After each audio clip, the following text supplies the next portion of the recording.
लाडकी बहीण योजनेवरून महायुती सरकारमध्ये श्रेयवादाची लढाई।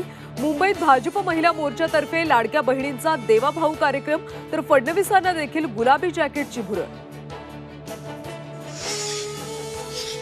रक्षाबंधनानिमित्त मुंबईमध्ये आज लाडकी बहीण योजनेच्या लाभार्थी महिलांसाठी स्नेह संमेलन। अदिती तटकरे, शेलार दरेकर उपस्थित राहणार। मुंबईमध्ये अजित पवार गटाची जनसन्मान रॅली। अजितदादांच्या उपस्थितीत 2 सभांचं आयोजन, कार्यकर्त्यांशी साधणार संवाद। मुख्यमंत्री एकनाथ शिंदेंच्या आज सह्याद्री अतिथीगृहावर बैठका। गणेशोत्सवासंदर्भात बैठकीत चर्चा। सावरकरांच्या बदनामी प्रकरणी राहुल गांधींविरोधात फौजदारी खटला दाखल। न्यायालयात हजर राहण्याचे आदेश। राहुल गांधी हजर राहणार का, याकडे सर्वांचं लक्ष।